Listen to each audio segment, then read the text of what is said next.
जय Hind, Vande Mataram. So friends, हम आपके लिए फिर से लेकर आए हैं आधुनिक भारत का एक महामैराथन क्लास, जिसमें हम लोगों ने पार्ट 1 पार्ट 2 पर डिस्कशन कर लिया है। ये आपका पार्ट 3 है जिस पे हम लोग बात करेंगे। पार्ट 3 के जितने भी क्वेश्चन है सारे इंपॉर्टेंट क्वेश्चन है, क्योंकि ये काफ़ी ज़्यादा इंपॉर्टेंट है। सारे सिलेक्टिव क्वेश्चन है। मैं आपके लिए 1000 का सीरीज लेकर आऊँगी, जिसमें हम लोगों ने पार्ट 2 पर डिस्कशन कर लिया है। पार्ट 2 तक के क्वेश्चन, काफ़ी क्वेश्चन पर डिस्कशन किया है। ये पार्ट 3 है। इसी तरीके से पार्ट करके हम आपके लिए कई सारे क्लासेस लेकर आएंगे, जिसमें 1000 सीरीज रहेगा, जो आपके लिए काफ़ी है। तो जितने भी आधुनिक भारत से क्वेश्चंस आपके एग्जाम में पूछे जाते हैं, उसके लिए तो आप बिल्कुल चिंता छोड़ दीजिए, क्योंकि आपके लिए काफ़ी ज़्यादा इंपॉर्टेंट क्वेश्चंस है और आधुनिक भारत की पूरी तैयारी आपको हम करा देंगे। तो चलिए देखते हैं क्वेश्चन नंबर क्या है। क्वेश्चन नंबर फर्स्ट आपके स्क्रीन के सामने है। बहुत ही इजी क्वेश्चन है, लेकिन नॉर्मल क्वेश्चन है ये आपके लिए, और आपको आना भी चाहिए। लेकिन आपको याद रखना है कि ये सारे क्वेश्चन अक्सर एग्जाम में 1-2 नंबर पर पूछ लिया जाता है, और स्टूडेंट्स हमेशा गलती कर देते हैं कि नॉर्मल क्वेश्चन पे ध्यान नहीं देते हैं। लेकिन आपको ध्यान देना है, क्योंकि बहुत ही ईजी और बहुत ही बेसिक लेवल क्वेश्चन है। क्वेश्चन फर्स्ट है आपका, अतीत का अध्ययन क्या कहलाता है। देखिए, जो अतीत का अध्ययन होता है, यानी कि जो बीत चुका है, ठीक है, जो हमारे लाइफ में हो चुका है, उसे हम अतीत कहते हैं। ठीक है, तो उसके अध्ययन को हम क्या कहते हैं? उसी के अध्ययन को हिस्ट्री यानी कि इतिहास कहा जाता है। इतिहास के जनक किसे कहते हैं? हीरोडोटस को कहते हैं। नेक्स्ट है आपका, मानव जाति का पालना किस महादेश को कहा जाता है? तो अफ्रीका महादेश को। अफ्रीका महादेश को मानव जाति का पालना कहा जाता है। ठीक है, चलिए नेक्स्ट क्वेश्चन पे आते हैं। पलना कहा जाता है, हाँ। मानव सभ्यता का पलना किस महादेश को कहते हैं? तो यहाँ पर देखिए, तरह तरह के क्वेश्चन आपसे पूछ रहे हैं। अभी क्वेश्चन पूछा गया था कि मानव जाति का पलना किस महादेश को कहते हैं। अब पूछा जा रहा है आपसे क्वेश्चन कि यहाँ पर कि मानव सभ्यता का पलना किस महादेश को कहते हैं। तो मानव सभ्यता की जब बात आती है तो एशिया महादेश को, और मानव जाति की बात आती है तो अफ्रीका महादेश को। ठीक है, नेक्स्ट है आपका, पाषाणकालीन सभ्यता की खोज कब और किसने की थी? देखिए, पाषाणकालीन सभ्यता की जो खोज हुई थी वो रॉबर्ट ब्रस फ्रूट ने किया था। कब किया था? 1863 में उन्होंने किया था। ठीक है, चलिए नेक्स्ट पे आते हैं। नेक्स्ट क्वेश्चन है आपका, भारतीय पुरातत्व का पिता किसे कहा जाता है? देखिए, भारतीय पुरातत्व की बात करते हैं तो अलेक्जेंडर, ठीक है, अलेक्जेंडर कर्निघन को कहते हैं हम भारतीय पुरातत्व के पिता। ठीक है, भारत का पुरातात्विक संग्रहालय कहाँ पर है, या संग्रहालय का क्या नाम है? तो संग्रहालय भोपाल में है, और उसका नाम है इंदिरा गांधी मानव संग्रहालय। ठीक है, जो भारत का पुरातात्विक संग्रहालय है। मानव द्वारा पाला गया प्रथम जानवर कौन है? सभी को पता है, बहुत ही नॉर्मल सा क्वेश्चन है, कुत्ता है। ठीक है, किस काल को माइक्रोलीथ कहा जाता है? देखिए, किस काल को माइक्रोलीथ कहते हैं? तो मध्य पाषाण काल को। मध्य पाषाण काल को हम माइक्रोलीथ के नाम से जानते हैं। नेक्स्ट है आपका, किस काल में मानव अखेटक शिकारी था? ठीक है, अखेटक शिकारी किस काल में था? तो पूरा पाषाण काल में ही था। नेक्स्ट क्वेश्चन है आपका, आग का आविष्कार किस काल में हुआ था? देखिए, जो आग का आविष्कार यानी कि अग्नि का जो आविष्कार हुआ था वो पूरा पाषाण काल में हुआ था। कैसे हुआ था? तो ईंट से ईंट को टक्कर लगने से उन्हें पता चला था। ठीक है, याद रखिएगा। पहिए का जो आविष्कार हुआ था वो नवपाषाण काल में हुआ था।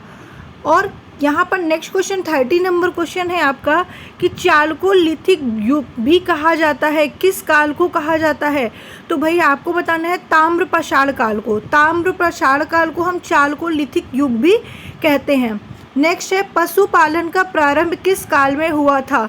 तो पशुपालन का जो प्रारंभ हुआ था वो मध्य पाषाण काल में हुआ था। नेक्स्ट है आपका, नेक्स्ट क्वेश्चन है आपका, खाद्यान्नों। ठीक है, खाद्यान्नों की कृषि सर्वप्रथम किस काल में प्रारंभ हुई थी? तो भैया, जो खाद्यान्नों की कृषि थी वो सर्वप्रथम किस काल में हुई थी? नवपाषाण काल में हुई थी। ठीक है, चलिए नेक्स्ट क्वेश्चन। उससे पहले आपने अभी तक चैनल को सब्सक्राइब नहीं किया तो जल्दी से चैनल को सब्सक्राइब कर दीजिए, क्योंकि ये सारे क्वेश्चंस आपके लिए वेरी वेरी इंपॉर्टेंट क्वेश्चंस है। मैं एकदम बेसिक लेवल के क्वेश्चंस से हाई लेवल के क्वेश्चन तक को लेकर आती हूँ, ताकि आपका एक भी क्वेश्चन किसी भी तरीके से ना छूटे। तो चलिए आते हैं नेक्स्ट क्वेश्चन 60 नंबर पर। किस स्थान से पहली बार चावल का साक्ष्य मिला था? तो चावल का जो साक्ष्य मिला था पहली बार वो इलाहाबाद के कोल्डी हवा, ठीक है, कोल्डी हवा से मिला था। नेक्स्ट है, मानव द्वारा खोजी गई सबसे पहली धातु कौन सी थी? तो तांबा थी। ठीक है। सबसे पहली धातु जो थी वो तांबा थी। सबसे पहले कृषि के प्रमाण कहाँ देखने को मिले थे? देखिए, जो सबसे पहले हमें कृषि का जो प्रमाण देखने को मिला था कृषि का, ठीक है, वो मेहरगढ़ में मिला था। नेक्स्ट है, राग का टीला किस नवपाषाणिक स्थल से प्राप्त हुआ था? देखिए, राग का जो टीला था वो कहाँ से प्राप्त हुआ था? तो आपको बताना है सनगनकल्लू से। ठीक है, सनगनकल्लू से हमें प्राप्त हुआ था। नेक्स्ट क्वेश्चन है आपके लिए, हड्डी से निर्मित आभूषण भारत में मध्य पाषाण काल में कहाँ से प्राप्त हुआ था? देखिए, हड्डी से जो निर्मित आभूषण प्राप्त हुआ था भारत के मध्य पाषाण काल में, वो महादहा से प्राप्त हुआ था। यहाँ पे दो क्वेश्चन आपके बनते हैं। पहला क्वेश्चन तो ये बनता है कि हड्डी के निर्मित आभूषण में मध्य पाषाण काल में कहाँ से प्राप्त हुआ था? तो भारत में हुआ था। अब भारत में कहाँ से हुआ था? तो महादहा से हुआ था। ठीक है, चलिए नेक्स्ट क्वेश्चन है आपका, एक ही कब्र से 3 मानव कंकाल कहाँ से निकले थे? देखिए, एक ही कब्र से जो 3 पाषाण काल मिले थे वो दमदमा से निकले थे। ठीक है, नेक्स्ट पे आते हैं। नेक्स्ट है, भारत में मानव को सर्वप्रथम साक्ष्य कहाँ मिलता है? देखिए, भारत में जो मानव को सर्वप्रथम साक्ष्य मिला है वो नर्मदा घाटी से मिला है। नेक्स्ट है, भारतीय उपमहाद्वीप में कृषि का प्राचीनतम साक्ष्य कहाँ से प्राप्त हुआ? तो प्राचीनतम साक्ष्य की बात करें तो लहुरा देव से प्राप्त हुआ था। नेक्स्ट, मध्य पाषाण काल में पशुपालन का प्रमाण किस स्थान से मिले हैं? देखिए, मध्य पाषाण काल में जो पशुपालन का प्रमाण जो मिला सबसे पहले वो आदमगढ़ से मिला था।